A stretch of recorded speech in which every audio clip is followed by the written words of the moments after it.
What they didn't see was the meticulous gears turning in my mind, the precise, elegant choreography of retribution already taking shape. The clinking of champagne glasses should have been the soundtrack to my perfect wedding day. Instead, it was drowned out by the shrill, triumphant laughter of my younger sister, Bronte, as she held aloft her newly ringed hand, announcing her engagement to a man I'd never seen before, right in the middle of my reception. My reception. The one I had painstakingly planned for years, the one that had been crumbling around me for the past 2 hours due to a fabricated scandal she had conveniently leaked about my fiancé. Chaos reigned, whispers spread like wildfire, and my dream day was a spectacular, humiliating disaster. Yet, as I watched her preen, my face remained a mask of serene detachment. They all saw a heartbroken bride stunned into silence. What they didn't see was the meticulous gears turning in my mind, the precise, elegant choreography of retribution already taking shape. Bronte thought she had won. She had no idea she had merely given me the cue for my grandest, most satisfying event yet. To understand the quiet storm brewing within me, you have to understand the landscape of my life with Bronte. I'm Lyra, 28, an event planner by trade, and a strategist by nature. For as long as I can remember, my life has been a series of carefully constructed plans, often disrupted by the chaotic, self-serving whims of my sister, Bronte.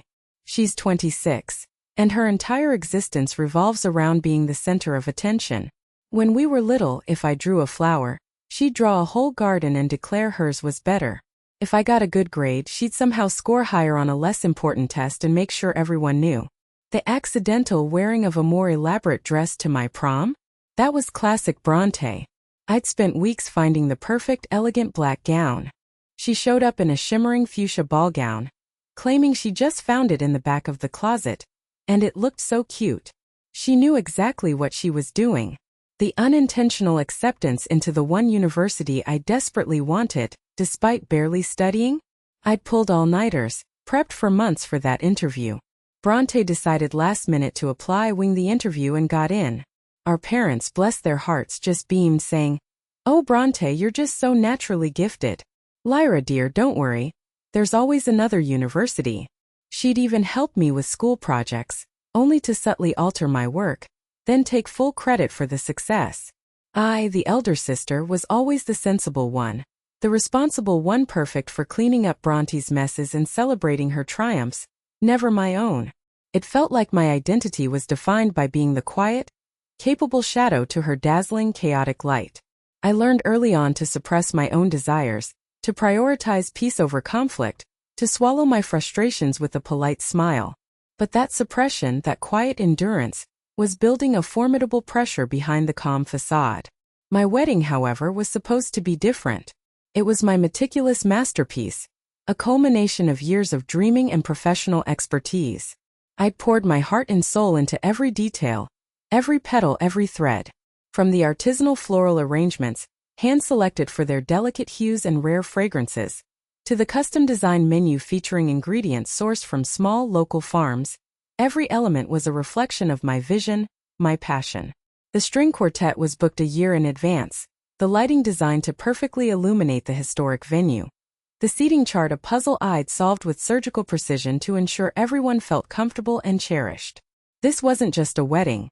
It was a testament to my skill, a moment where my perfect plan would unfold without Bronte's interference. My fiancé, Liam, was everything I'd ever wanted: kind, stable, and deeply loving. He was my anchor in a life often made turbulent by Bronte's presence. He saw me, truly saw me, beyond the quiet exterior. He appreciated my planning, my dedication, my strategic mind. He was my calm, my safe harbor. Bronte, of course, saw him as another opportunity, another object to redirect attention towards herself. She couldn't stand not being the brightest star in any constellation.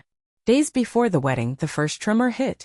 A fabricated story about Liam's past, wildly exaggerated and twisted into a scandal, mysteriously appeared online.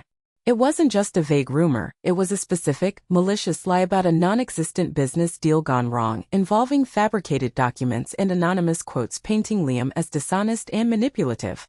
The kind of thing that could crush a reputation. And it accidentally made its way to key wedding guests. My grandmother's bridge club, Liam's boss, even the officiant's assistant. The source? Insinuations traced back to an anonymous tip that only Bronte could have masterminded. She had an uncanny knack for digging up minor truths and blowing them into major catastrophes, always with a plausible deniability. The ensuing panic and whispers were mortifying. Liam was devastated, trying to explain to bewildered relatives and colleagues that it was all a lie. I spent the entire morning of my wedding fielding frantic calls, desperately trying to extinguish the fire she had started. My perfect day was already tainted. Then at the reception, just as I was trying to salvage some semblance of joy, trying to hold my head high despite the suffocating whispers, Bronte delivered the final, crushing blow. The band was mid-song, a beautiful jazz piece I'd personally selected for our first dance, when she grabbed the microphone from the bewildered frontman. With a dramatic flourish, her voice echoing through the opulent ballroom, she announced her engagement. "Everyone," she shrieked, holding up her hand, sparkling with a truly gaudy ring. "Marcus proposed. Right here. Right now. It's the most romantic thing ever," she gushed, pulling a sheepish-looking man I'd never seen before into the spotlight. Marcus looked utterly confused, as if he'd been dragged onto a stage against his will, which he probably was. She'd effectively hijacked my moment, ensuring all eyes were on her, and cementing the narrative that my day was a chaotic mess, while hers was a sudden, glorious triumph. The gasps of the guests, the stunned silence of my own parents, were like salt in an open wound. It was in that moment, as the last vestiges of my public composure began to crack, that I realized something profound. For years I had reacted to Bronte. I had endured her. I had cleaned her messes, absorbed her blows, and always held back from truly retaliating, believing that taking the high road was the only way. But this was an attack on my deepest happiness. It was not mere attention-seeking, it was an act of deliberate, calculated sabotage designed to wound me irrevocably. It wasn't just about her wanting the spotlight, it was about her wanting to extinguish mine completely. And it taught me a crucial lesson: you don't fight fire with fire when your opponent thrives on the blaze. You don't scream louder than a banshee. You fight it with precision, with frost, with the silent, creeping certainty of a well-laid trap. I had a secret weapon, honed over years: my unparalleled event planning skills, my vast network of contacts, and a mind that could anticipate every variable. Bronte had spilled her honeymoon plans to anyone who would listen, a 2-week tropical paradise tour, starting in Bali and ending in the Maldives. She saw it as a victory lap, a further demonstration of her spontaneous, enviable life. I saw it as my canvas. My revenge wouldn't be loud or explosive, it would be a quiet, systematic unraveling of her perfect narrative, one subtly ruined, romantic moment at a time. The plan was set. And it would be cold. Very, very cold. My calm demeanor in the days following the wedding was a performance worthy of an Oscar. Friends and family offered condolences, mistaking my quietness for profound grief. "Oh, Lyra, you must be heartbroken," they'd whisper, patting my hand. Such a dreadful thing to happen. Bronte, of course, interpreted it as my utter defeat, further proof of her superior manipulative prowess. She barely noticed as I quietly began my post-wedding administrative tasks. My first move was to obtain her detailed honeymoon itinerary. Bronte, ever the braggart, had shared every luxurious detail with our mother: the names of the resorts, the specific flight times, the exclusive activities they booked. She even showed her the glossy brochures. Our mother, bless her naive heart, then, inadvertently, shared them all with me, thinking she was offering comfort by showing me what a wonderful trip Bronte was embarking on. Perfect. My network of contacts, built over a decade in the event planning industry, was vast and varied. From travel agents who owed me favors for past large bookings to hotel managers who knew my reputation for discretion and high standards, concierges who valued my consistent business, to tour operators who had seen me through countless complex events. I knew people. And I knew how to phrase a request, a seemingly innocuous one, that would set in motion a chain of delightful little disasters. It was always framed as a small favor for a very particular client, or a surprise for a couple who thrives on unexpected adventures. I never mentioned Bronte by name, of course. Just enough detail for my contacts to put 2 and 2 together, knowing my subtle cues. Their private airport transfer in Bali was the first stroke. Bronte had envisioned a sleek air-conditioned sedan, whisking them directly to their luxurious resort. Instead, I arranged for a mix-up that turned into an overcrowded shuttle bus. It was a decrepit old thing, its air conditioning unit broken, spewing hot, humid air. It picked up passengers at every dusty, noisy hostel along the route. each stop accompanied by the blare of a horn and a frantic exchange of luggage. The driver seemed to be conducting a private concert of incredibly loud, tinny local pop music, singing along off-key, oblivious to the increasingly red faces in his rearview mirror. Bronte, who despised shared spaces and loud noises, was visibly seething. Marcus, her perpetually easygoing husband, simply tried to make a joke. "Well, babe, this is certainly authentic." She glared at him, already losing her composure. Their luxurious beachfront villa in Bali, meticulously selected by Bronte for its panoramic ocean views and private plunge pool, mysteriously developed a plumbing issue the moment they checked in. The hotel, profusely apologetic, informed them that due to unforeseen circumstances and extensive renovations, the only available room was a garden view suite directly above the resort's bustling, perpetually noisy service entrance. "Just for tonight, madam," the concierge had chirped, as a delivery truck rumbled by, reversing beeping right below their window. That "just for tonight" somehow stretched into their entire Bali stay.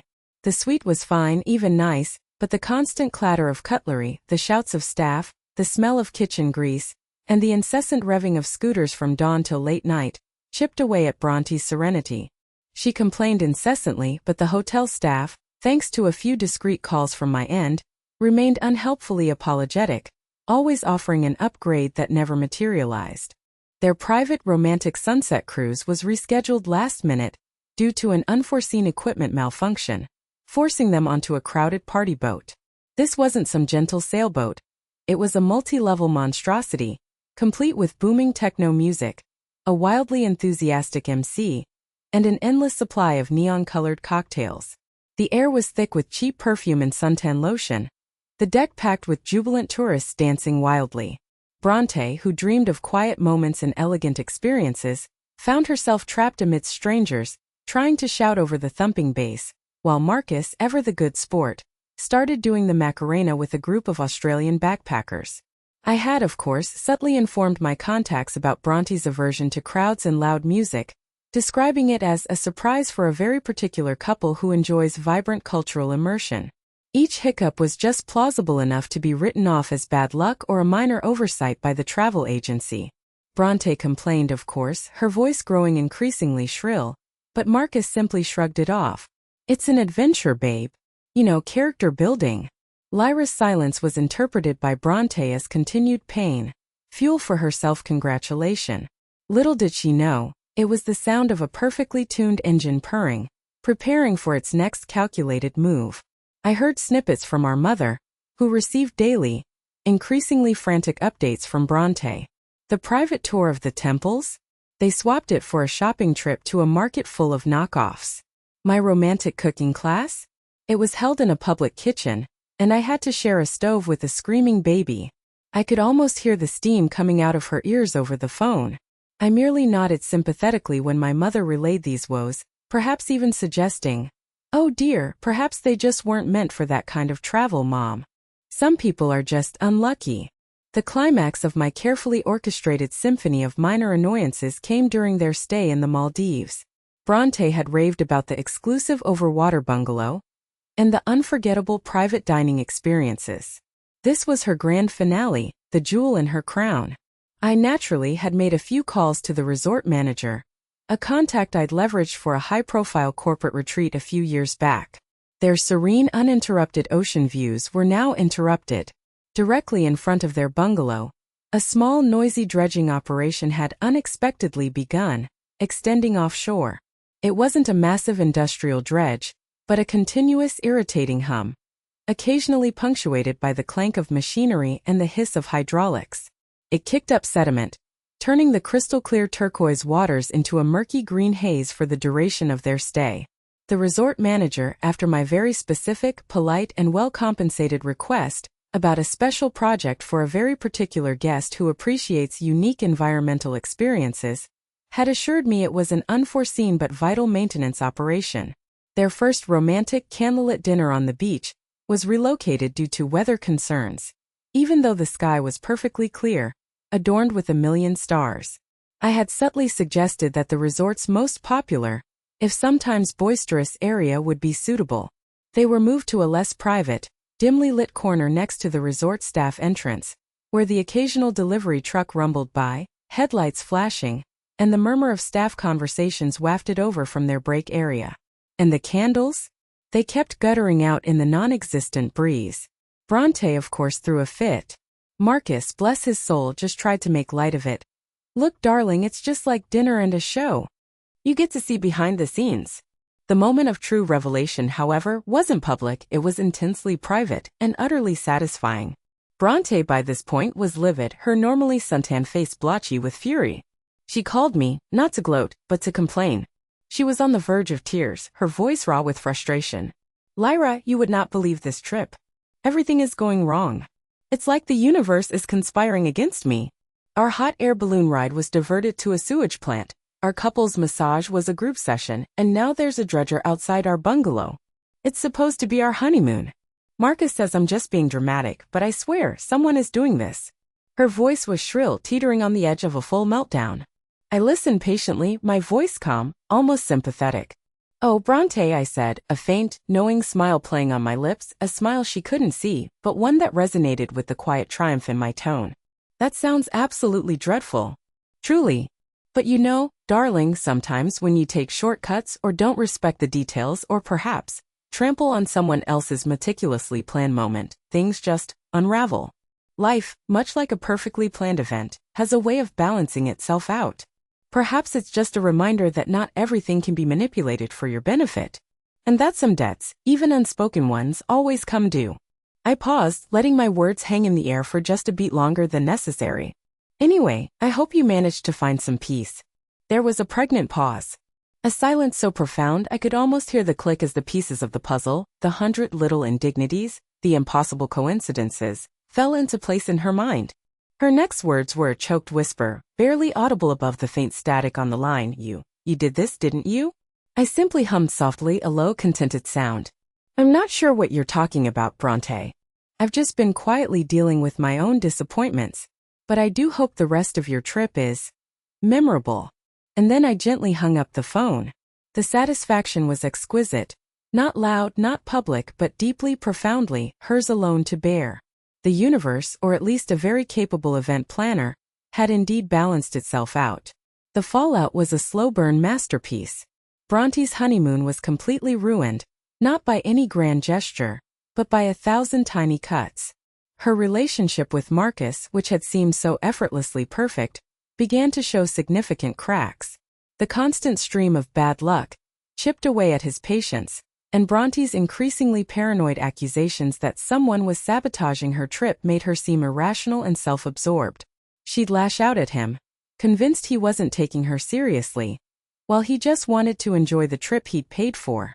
When they returned, her usual triumphant glow was replaced by a haggard, bitter weariness.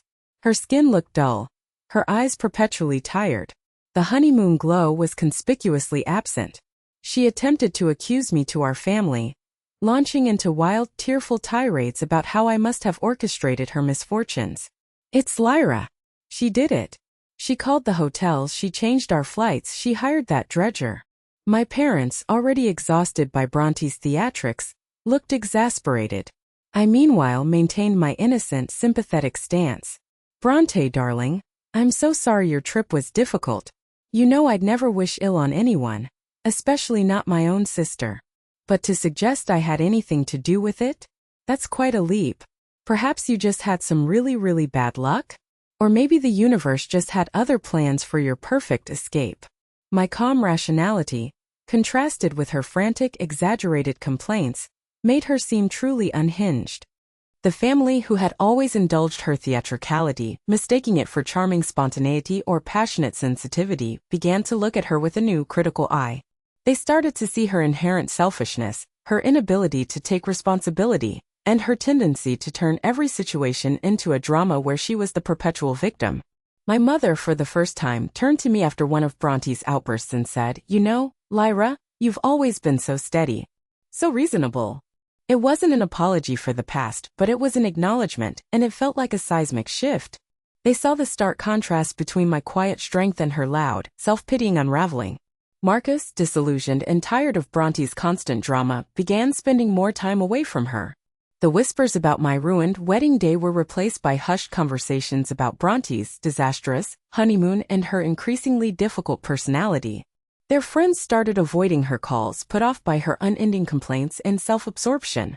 She wasn't the sparkling, spontaneous Bronte they knew. She was a bitter, demanding shadow of her former self. Months passed. My own life began to flourish.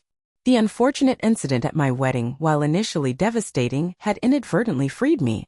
Liam and I, after a period of honest reflection, realized that perhaps we rushed into things. The wedding chaos, while painful, forced us to look at our relationship outside of the fairy tale. We decided to take a step back, focusing on our individual paths, remaining close friends. He understood my need for space for my own peace. There was no bitterness, just an understanding that some relationships are meant to be cherished, even if they don't follow the planned script. I poured my energy into my event planning business, which thrived. Clients appreciated my meticulous attention to detail and my calm, almost unnerving ability to handle unexpected challenges with grace. My reputation for quietly making the impossible happen spread through the industry like wildfire. I found a quiet peace in the order I created and the beautiful events I brought to life for others. I finally felt a deep sense of control, not over others, but over my own destiny. Bronte, on the other hand, found very little peace. Her marriage dissolved within a year, the constant, unlucky events of the honeymoon having set an unsustainable precedent for their life together. Marcus simply couldn't tolerate her paranoia and self-pity any longer. She struggled to maintain her social circle. Her perpetual need for attention, now fueled by bitterness, was viewed as tiresome rather than charming. The family, finally, saw her for what she was and the constant indulgence of her whim ceased. They started to appreciate my quiet resilience, my steadfast nature, and the dynamics shifted, naturally, justly. True power isn't in screaming the loudest or manipulating others through overt chaos. It's in the quiet, methodical application of your strength, knowing when to act, and letting the consequences of others' actions speak for themselves. You don't seek revenge in the traditional sense, you orchestrate a cosmic rebalancing. Because sometimes the most satisfying victory is the one no one else truly sees coming, but everyone ends up feeling, profoundly and irrevocably. And the best part? Bronte still doesn't have absolute proof. Just a chilling certainty. And for someone like her, that's far worse than any public humiliation.